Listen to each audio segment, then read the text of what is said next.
Entonces decíamos que para que el medicamento se absorba requiere ser una sustancia liposoluble. La liposolubilidad hay que entenderla de dos formas.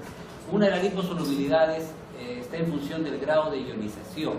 ¿Qué quiere decir eso? Que un medicamento que está en estado molecular, es decir, que no tiene carga, no es ni un catión ni un anión, es neutro, no tiene carga, su carga es cero, es más liposoluble, puede cruzar la membrana con más facilidad, porque no lo rechaza ni la porción externa, digamos, que es positiva, ni la interna, que es negativa, entonces cruza con más facilidad la membrana.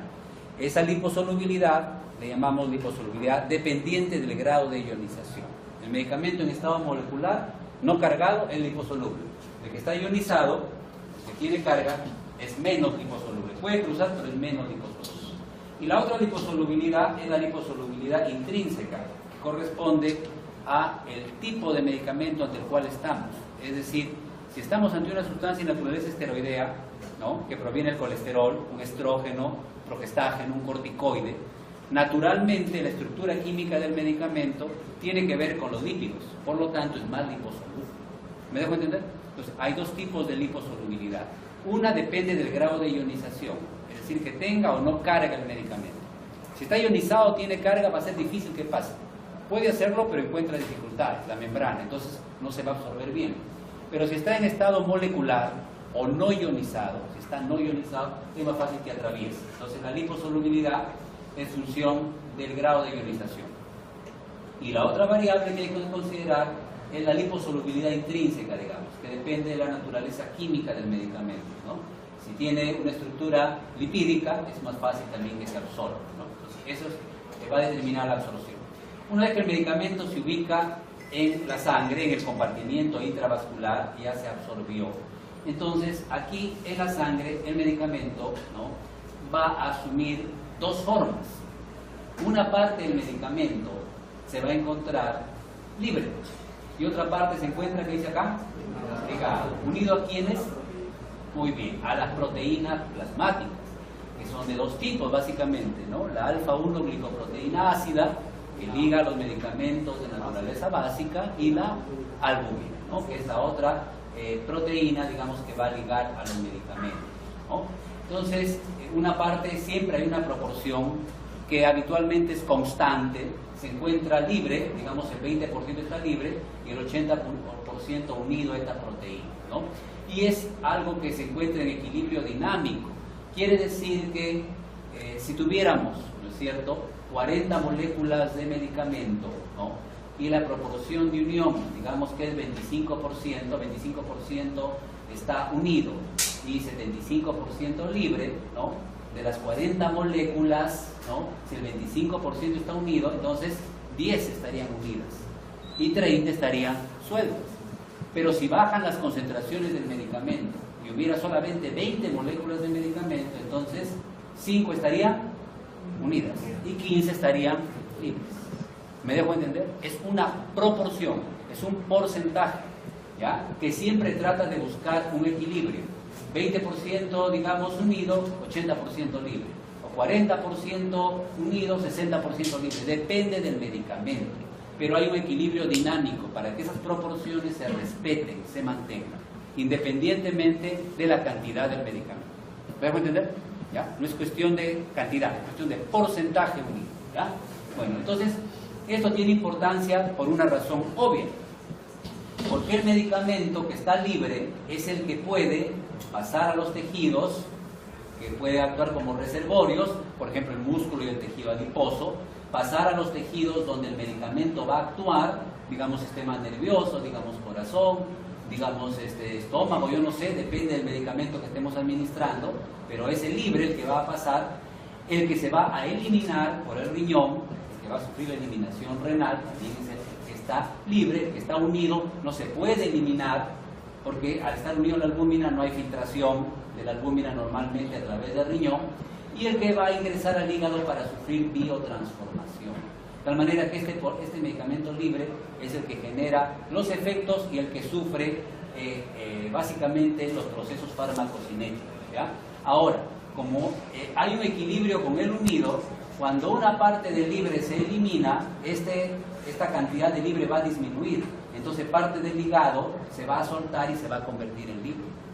¿Sí? Porque si no vamos a decir que se va a quedar siempre así. No, cuando esta proporción se reduce, porque se está yendo a los tejidos de almacenamiento, se está yendo a los tejidos de acción, o porque se está metiendo al hígado para biotransformarse, entonces parte del unido se libera y se convierte en libre. Y se trata de respetar siempre la proporción. 20% digamos libre, 80% unido, o viceversa. ¿Está entendiendo? ¿Se está entendiendo? Parece que no totalmente. ¿Ven? Por eso le digo, farmacocinética a veces tiene estas cositas, ¿ya? Entonces, lo que estamos diciendo es que luego que se absorbe el medicamento, asume dos estados.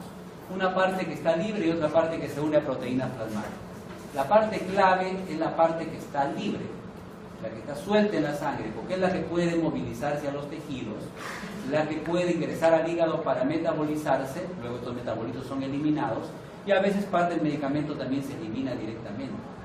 Cuando este medicamento que está libre, digamos que de 100 moléculas que hay en la sangre,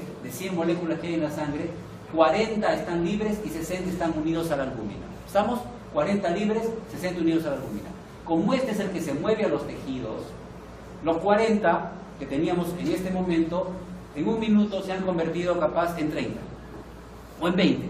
¿Y dónde están los otros 20? Pues se han ido, una parte se ha ido al cerebro, otra parte se ha ido a la grasa, otra parte se ha perdido por el riñón y otra parte se ha metido al hígado.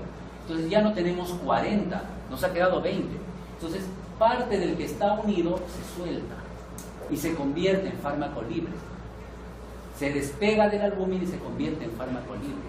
Para tratar de mantener la proporción de 40% libre y 60% unido, digamos, para tratar de respetar los porcentajes de unión y medicamento libre. Dime, Leis. En el caso de los fármacos de origen esteroideo, que necesariamente tienen que liberarse una proteína para poder transportarse, ¿se cumplen los mismos requisitos? Para todo medicamento.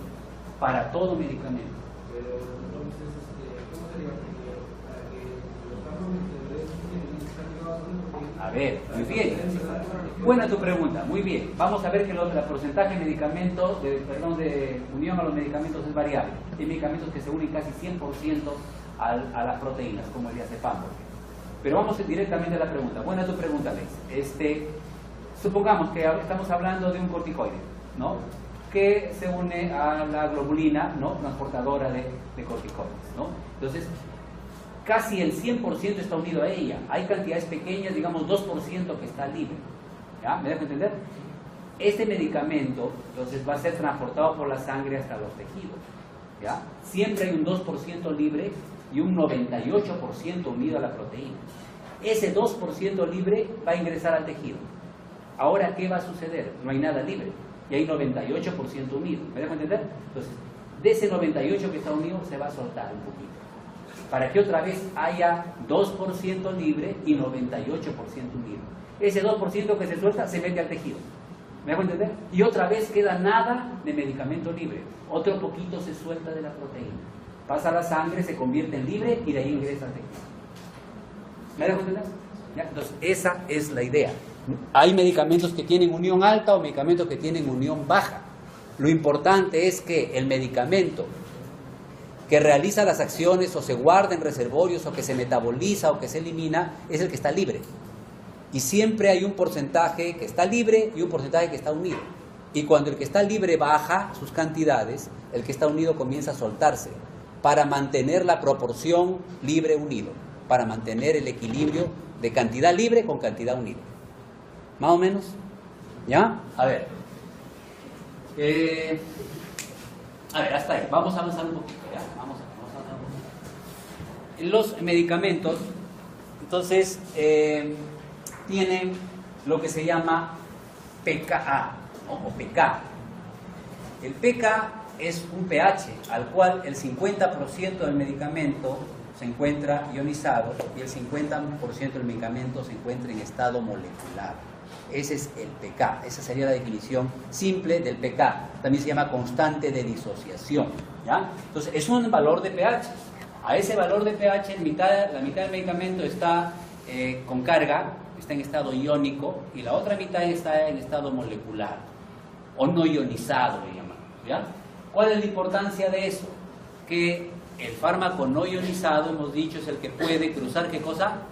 Las membranas, es el que es liposoluble, ¿ya? Entonces, cuanto más cerca esté yo del pKa, va a haber mayor posibilidad de que por lo menos el 50% del medicamento esté no ionizado y que pueda atravesar las membranas.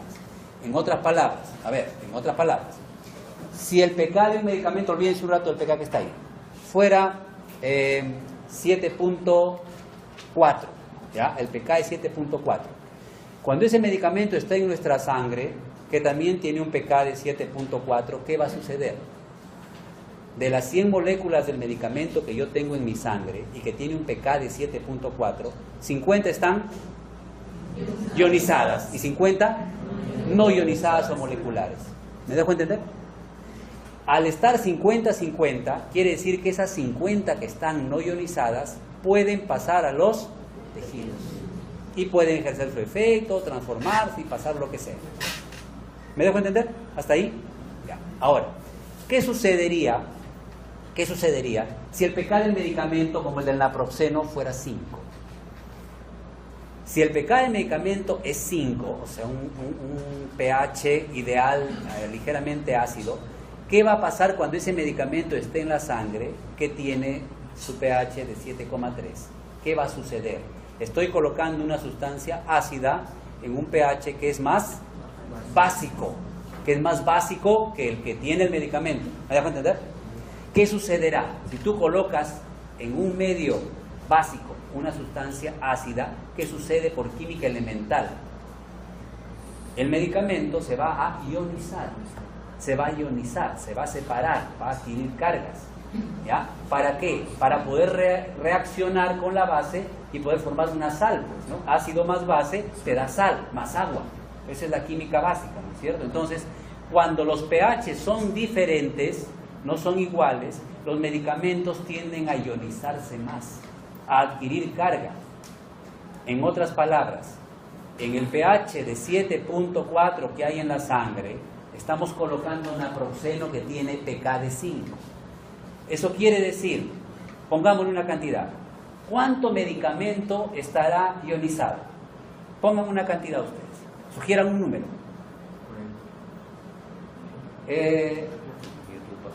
Dice 40% su compañero. Martín. 40% ionizado. ¿Les parece? ¿Les parece? ¿Será? Más, pues. Más. Por supuesto. El medicamento tiende a ionizarse por los que los pH son diferentes, están alejados entre sí. ¿De acuerdo, Martín? Entonces, ¿qué quiere decir? Si el pH y el pK son iguales, el pH de la sangre es 7.4 y el medicamento tiene pK de 7.4, 50 moléculas están ionizadas y 50 no ionizadas. Pero si es naproxeno, que tiene pK de 5, entonces 70% está ionizado y solo 30% está en estado no ionizado o molecular. ¿Pasará más o menos a los tejidos? Menos. ¿Me dejé entender? Entonces, entre más ácido, menos pasa por eso. Cuanto más distancia, no solamente más ácido. Si tengo un medicamento con un pK, Más básico que el sangre. con un pK de 8, que es más básico que el pH de la sangre, entonces, igual, pero fíjense la distancia, igual, ¿no? Igual, va a haber más medicamento ionizado que más medicamento en estado no ionizado molecular. ¿Se está entendiendo la idea? Espero que se esté entendiendo la idea. Aquí, como les fastidiaba, disculpen, en Morfo, acá siempre la clave es captar las ideas fundamentales. No pretendamos memorizarnos menos la Biblia de Bullman, ¿no es cierto? No pretendamos memorizarnos las cosas. Captemos las ideas que entendamos y si entendemos las cosas, entonces se nos va a facilitar el camino, ¿ya? Porque si no, vamos a tener problemas. Los problemas que alguna vez hemos tenido capaz para avanzar algunas cosas porque no hemos entendido adecuadamente. Tenemos que tratar de entender, eso va a ser clave. No acumulemos información, captemos, entendamos y a partir de ahí creo que la cosa se va a hacer más sencilla. Espérate, le hice un ratito, déjame terminar esta idea, ahorita te doy la palabra. Entonces, en el caso, por ejemplo, la morfina, que dice que tiene pK de 8, también va a haber más medicamento, ¿qué cosa? Ionizado que en estado molecular. Pero, pregunta ahora, ¿dónde habrá más ionización de un medicamento que esté en la sangre? ¿Con el naproxeno o con la morfina? Con el naproxeno, porque está más lejos del pH de la sangre. En cambio, con la morfina va a haber menos, porque está más cerca del pH de la sangre. Conforme te alejas más, se ioniza más. Conforme estás más cerca del pK, el grado de ionización es un poco menor. ¿Me da cuenta? Entonces, no es que el medicamento ácido se ioniza, el básico no, ambos se pueden ionizar. ¿Cuánto? Depende de la diferencia de pH que haya entre el medicamento y el pH donde tú lo estás colocando. Ahora, eso es para la sangre. Eso también puede funcionar en el intestino. En el estómago será una cosa y en el intestino será otra. ¿Por qué? Porque el estómago tiene un pH ácido. En cambio, el intestino tiene casi neutro o ligeramente ácido. Y entonces los medicamentos se van a ionizar de una forma en el estómago y de otra en el intestino. Ejemplo, ácido acetil salicílico, aspirina, es ácido. Es ácido. ¿Dónde se ionizará más? En el intestino. En el intestino, porque en nuestro estómago tenemos un pH ácido. Ácido con ácido no hay problema. El problema es cuando es ácido con básico, cuando las diferencias son grandes, cuando parecen opuestos los medicamentos. Dímeles. A eso se refería la pregunta, por ahí va la pregunta, muy bien. Sin embargo, hay que entender las cosas en su dimensión. El estómago no es una superficie de absorción. El estómago es un órgano digestivo. Entonces, pocos medicamentos tienen absorción importante en el estómago. El órgano que esencialmente absorbe los medicamentos es el intestino delgado. ¿Ya? Entonces, eso también tenemos que entenderlo, porque si no vamos a decir, hay medicamentos que se absorben bien en el estómago y en el intestino ya no se absorben o se absorben muy poco. No, el estómago no es una superficie de absorción. Tiene una mucosa gruesa, palacio clorhídrico, esas vainas, ¿no? Entonces, no se considera una superficie de absorción importante, relevante. ¿Hay absorción en el estómago? Sí hay, pero es escasa. En cambio, el intestino delgado, con su enorme superficie de varios metros de absorción, con todas sus vellosidades y microvellosidades, es el sitio donde esencialmente se absorben los medicamentos, sean ácidos o sean básicos, sean ácidos o sean básicos. ¿Ya? Sino que, lógicamente, el medicamento que es ácido va a demorar más en absorberse o va a tener una absorción menos completa que uno que es un poco más básico en el intestino delgado. ¿Me dejo entender? ¿Sí? Un medicamento que es un poquito más básico se va a absorber un poco más fácilmente, más rápido. Uno que es más ácido va a tener más dificultades. O se absorbe de forma incompleta o demora más tiempo en absorberse. ¿Ya? A ver. Vamos a tratar de revisar esto sin ánimo de confundirles. Dime. Ya, supone que hay fracciones. Sí. Una fracción va a estar en estado ionizado y una otra fracción en estado ionizado. Así es. Se absorbe la que está en estado no ionizado. Así es. Cuando una vez que se absorbe la parte de la moción que está ionizada, se vuelve a convertir en no ionizada y la persona queda no ionizada. Se trata de buscar el equilibrio también ahí. También se trata de buscar el equilibrio. ¿Ya? Ahora, muy bien, también buena observación. Entonces, igual, hay un equilibrio y tú lo puedes ver acá. Eso es el equilibrio de Henderson-Hasselbalch, pero no vamos a entrar en esa cosa. Hay una proporción de fármaco en estado molecular y hay una proporción que está ionizada, ¿no es cierto? Hay una proporción que está ionizada. Y aquí lo que te dice un poco el esquema es que en este pH de 2, que es un pH ácido, ¿no?, la proporción que está en estado molecular es mayor que la que está ionizada. Pero cuando te encuentras en el plasma con un pH 7,4, mira la diferencia entre lo que está, ¿qué cosa?, ionizado y lo que está en estado molecular. 251 veces más está en estado ionizado que en estado no ionizado, cuando estás en un pH de 7,4. En cambio, cuando estás en un pH ácido, ¿no?, pK de 5 en un pH ácido, siendo este fármaco un ácido débil, entonces la proporción en estado molecular, ¿no es cierto?, es más grande que la proporción que está en estado ionizado. Entonces, definitivamente los pHs determinan el grado de ionización. Y esta proporción, como dice su compañero, tiende a mantenerse. Esto es, digamos, una relación de 1000 a 1, ¿no? De 1000 a 1, ¿no? Entonces, hay 1000 veces, digamos, acá más medicamento que está molecular que ionizado. Y acá hay 251 veces más medicamento que está ionizado que no ionizado. El pH definitivamente determina entonces el grado de ionización dependiendo del pK, de la constante de ionización que tenga en la proxenio, que se considera un ácido débil. Por su pK se considera un ácido débil. Y algo similar va a pasar con la morfina. Tiene un pK de 8, que más bien es una base débil, ¿no? Miren la proporción acá, 501, ¿no? Versus 1, ¿no? 500 veces más está en estado ionizado. Para el pH 5.3, pH ligeramente ácido de todas maneras, en el intestino. Mientras que en el plasma la proporción es solamente de 4 a 1.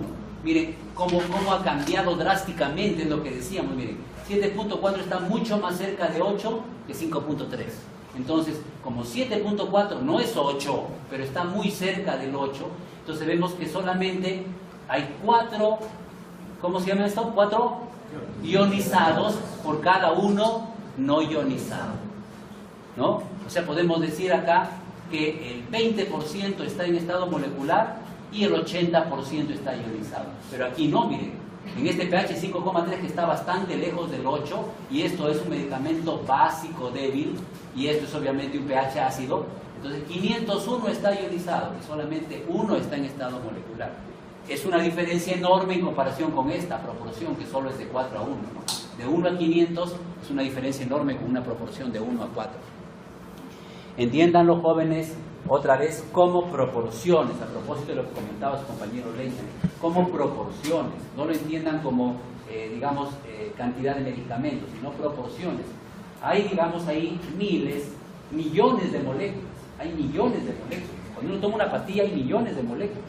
Entonces hay que entender que el 20% de esos millones de moléculas, ¿no es cierto?, como dice acá a la derecha, está en estado molecular, y eso es lo que pasa a la sangre, ¿sí? Y el 40 y el 80%, que es esto de acá, de esos millones de moléculas, está ionizado. ¿Sí? ¿Me dejo entender? Ya, entonces esa es la idea. Y bien la observación de Leiter. Y cuando esto comienza a absorberse, cuando esto comienza a pasar a la sangre, se trata de respetar esta proporción, pues. Una parte de esto se convierte en molecular, trata de pasar a molecular, y otra parte se queda como ionizado. Para respetar la proporción, 20%, 80%, ¿no? O de 4 a 1. ¿Sí? Trata de mantenerse el equilibrio en el medio, en el pH donde se encuentra la sustancia. ¿Más o menos? Bueno. ¿Ya? Entonces, estos son aspectos de farmacocinética. ¿Ya?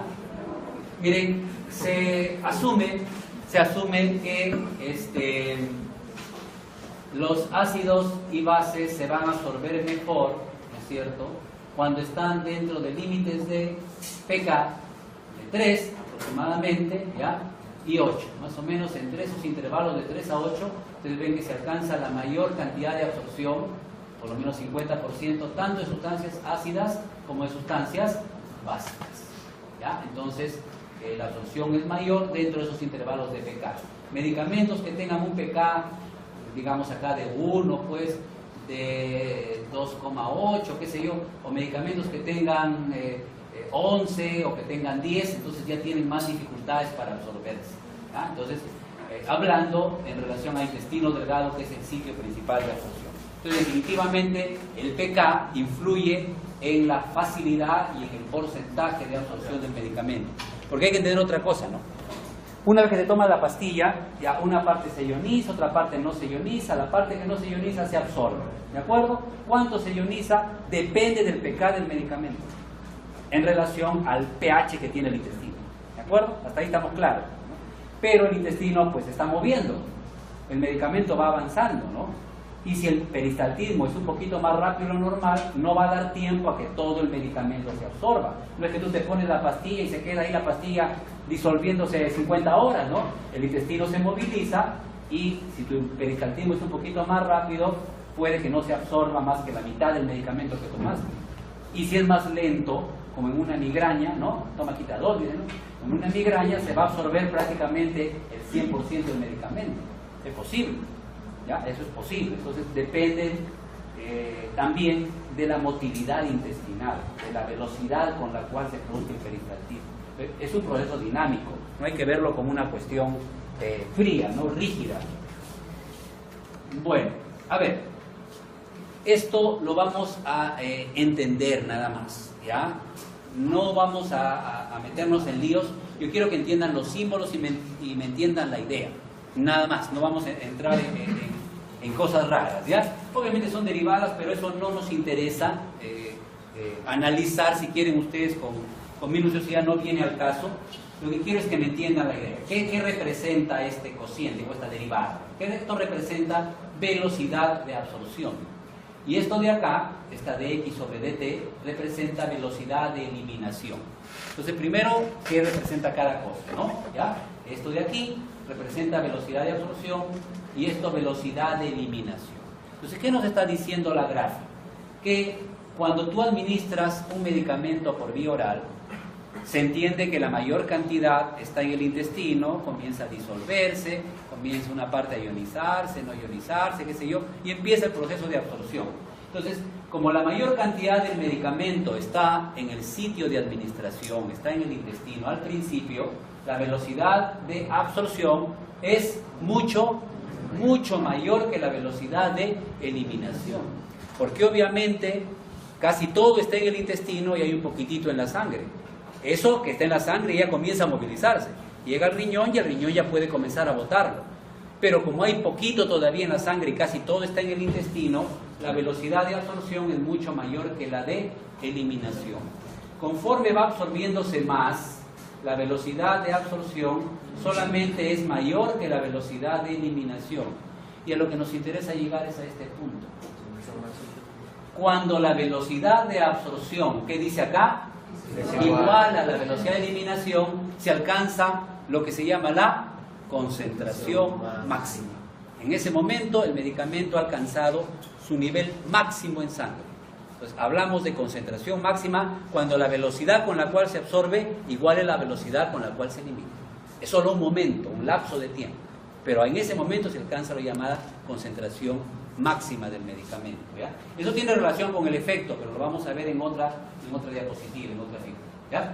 Pasada este pico, este momento que llamamos concentración máxima, ¿qué va a suceder? Lógicamente, la velocidad comienza a ser menor que la de eliminación. Y va a llegar un momento en que dice, ¿qué cosa la velocidad de absorción es? Cero. O sea, o ya se absorbió todo, o ya está en el colon, ya listo para ser eliminado y no se absorbe casi nada. Porque ya está en un sitio donde ya no es sitio de absorción, ¿ya? Y finalmente solamente queda, ¿qué cosa? Velocidad de eliminación. Velocidad de eliminación. Entonces, eso es lo que nos está diciendo el gráfico.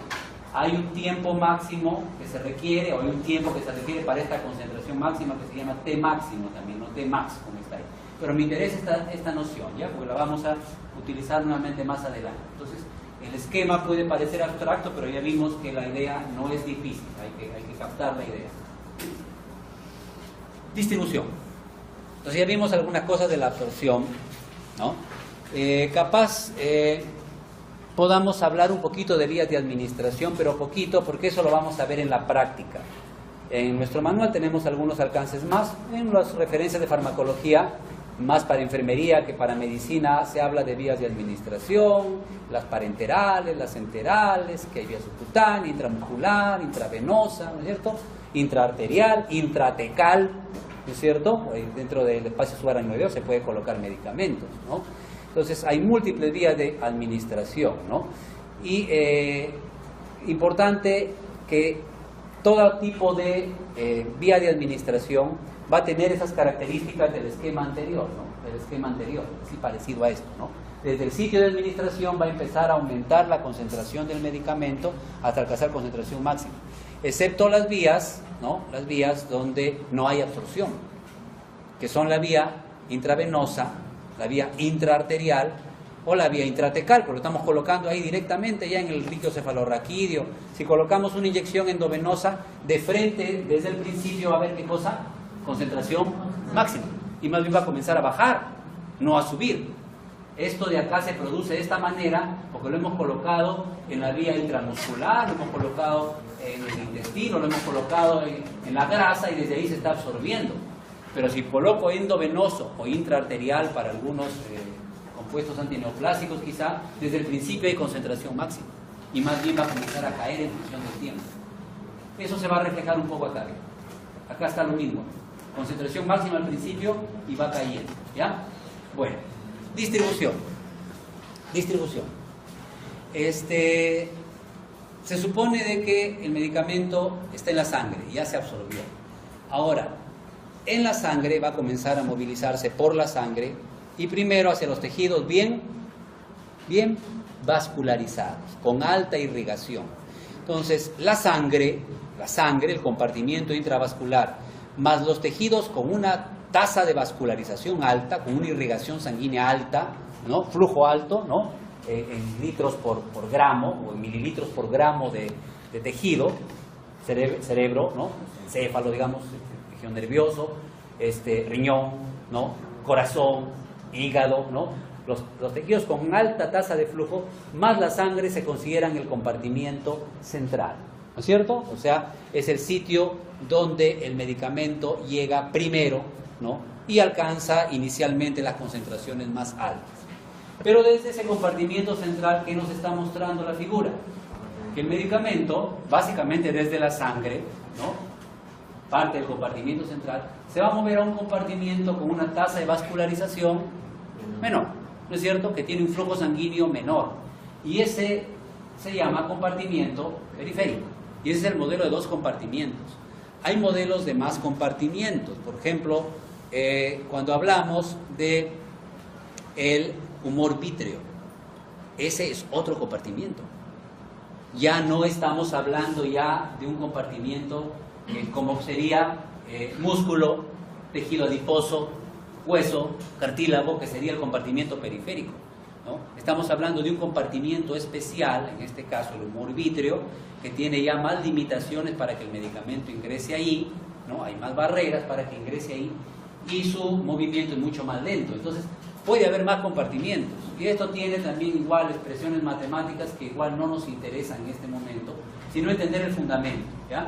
Entonces hay un compartimiento central y hay uno periférico, ¿no? Este es de sangre y tejidos altamente vascularizados, este es de tejidos con una vascularización más pobre. ¿Ya? Queda la idea general, queda clara esa idea general. Muy bien. Segunda idea, los medicamentos desde el compartimiento central, es decir, la sangre, van a pasar al periférico, pero no se van a quedar ahí. Desde este compartimiento periférico pueden regresar nuevamente al central. Cuando pasan del compartimiento central al periférico, constituyen también distribución. El medicamento se sigue distribuyendo. ¿Qué estamos diciendo? Primero llega la sangre, se mueve por la sangre, ya se está distribuyendo. La sangre lo lleva a órganos bien vascularizados, sigue distribuyéndose, todavía estamos en compartimiento central. Pero la sangre también lo lleva al músculo, al tejido adiposo, con una vascularización más pobre, por lo menos en reposo, ¿no? Y ahí también va a ingresar, pero va a ingresar en una proporción un poco más lenta, con un poco más de dificultad. A ese compartimiento, donde también está ingresando el medicamento, le llamamos compartimiento periférico. Y todo lo que hemos dicho se llama distribución. Pero cuando desde el compartimiento periférico, desde la grasa del músculo, el medicamento regresa hacia la sangre, eso se llama redistribución. O sea, retorno del medicamento hacia la sangre. Por supuesto, lógicamente, también un órgano bien vascularizado sufre redistribución. Un medicamento puede alcanzar el cerebro, ¿no? Y alcanzar concentraciones altas, pero no se va a quedar ahí permanentemente, también va a regresar a la sangre. También ahí se está redistribuyendo. Sin embargo, el término redistribución casi siempre hace alusión al pasaje del periférico hacia la sangre, más que de otros tejidos. Pero en ambos casos es redistribución, ¿ya? O sea, retorno, digamos, hacia la sangre, podemos llamarle redistribución. Tercera idea, acá hay unas cabe, hay unas constantes. Estas constantes, ¿qué nos están diciendo? Que se busca, ¿qué cosa? El equilibrio. O sea, va a haber un momento, al principio, como el medicamento está abundante aquí, más es lo que pasa del central al periférico que lo que regresa. ¿Está bien? Como al principio hay bastante en la sangre y poquito en el músculo, o poco si quieres tú en el corazón, más lo que pasa de la sangre al tejido que del tejido a la sangre. ¿Estamos claros? En ese momento, entonces el movimiento es más del central al periférico. Pero hay un momento en el cual se iguala. Y lo que pasa de la sangre al tejido iguala lo que regresa. O sea, pasan 10 moléculas, pero también regresan 10. Ese momento se llama equilibrio de la distribución. Y luego llega un momento en que más pasa de los tejidos a la sangre que lo que pasa de la sangre a los tejidos, ¿no? Y eso se llama ya fase de eliminación. ¿Y por qué se llama fase de eliminación? Porque al estar en la sangre, conforme el tiempo transcurre, parte del medicamento está yéndose al hígado a convertirse en una sustancia más hidrosoluble y de ahí está yéndose al riñón. ¿Para qué? Para eliminarse por la orina. Entonces las concentraciones van a ir disminuyendo aquí porque se está eliminando siempre una parte del medicamento, ¿ya? Estos son procesos dinámicos. Entiendan, la farmacocinética es esencialmente son fenómenos activos que están funcionando simultáneamente. Eso tenemos que comprenderlo también. Desde que se está absorbiendo, ya se está distribuyendo y también se está eliminando. Desde que tú tomas tu pastilla, se está disolviendo en tu estómago, una partecita ya está pasando a la sangre. Ya, una partecita de ese poco que ha pasado a la sangre se está metabolizando. Y un poquito de eso que se está metabolizando se está eliminando por el riñón. No es que el medicamento va a esperar a tener concentración máxima para metabolizarse, ¿no? No es lógico. No es que vamos a esperar llegar al máximo para que recién se elimine por el riñón, no. Los procesos son simultáneos. ¿Está claro? Son simultáneos. Sino que las proporciones van variando. Conforme la cantidad de medicamento va aumentando en la sangre, entonces, ¿no?, la concentración en los tejidos también va aumentando. ¿Sí? Y la cantidad que se va metabolizando también aumenta. Y la que se elimina también aumenta. Llega un momento que la cantidad de medicamento que hay en la sangre y que pasa a los tejidos es igual a la que regresa. ¿Estamos en qué cosa? Equilibrio de la distribución. Y luego, conforme el tiempo pasa, ya alcanzó su máximo en la sangre, ya no va a pasar de ese máximo, la cantidad va a comenzar a bajar de medicamento en la sangre, porque el riñón lo está botando. Entonces parte de lo que está en los tejidos comienza a regresar, pues. Ya disminuyó el medicamento en sangre, de la grasa, del músculo, del corazón, salga lo que se ha metido, para tratar otra vez de que haya un equilibrio, pero al llegar a la sangre el riñón lo bota. Entonces sigue bajando lo de la sangre, sigue regresando lo de los tejidos, sigue redistribuyéndose, regresando para ser eliminado. ¿Sí? ¿Estamos? ¿Ya? Como ven ustedes, son cuestiones lógicas. Hay que agarrarle el sentido y no debe haber demasiados problemas. Analicémoslos y van a ver ustedes que tiene mucho de lógica todo lo que se habla en farmacocinética, ¿ya? Entonces, este esquema, ¿qué nos dice? Administrado una dosis por vía intravenosa, ¿no? En la vena, va, ¿no? 1000 miligramos de un medicamento, 1000 unidades de un medicamento, 1000 miligramos de un medicamento. Bruscamente la concentración baja en la sangre. ¿Por qué baja rápido la concentración en la sangre? Si ustedes se fijan, matemática básica, elemental, la pendiente de esta línea es diferente de la pendiente de esta. ¿Está bien? ¿Se acuerdan cuando se calculaba la pendiente de una recta? Bueno, ya no nos acordamos, no importa, pero la inclinación de esto, ¿no?, es diferente que la inclinación de esto. No vamos a meter en lío con la pendiente, ahorita van a fastidiar con matemática. Entonces, tan bonita, ¿no? Entonces, la caída acá es más rápida, la caída acá es más lenta. ¿Por qué la caída acá es rápida? ¿Por qué baja tan rápido la concentración? Porque desde el compartimiento central, que es la sangre, una gran cantidad está pasando a los tejidos, o sea, se está distribuyendo, y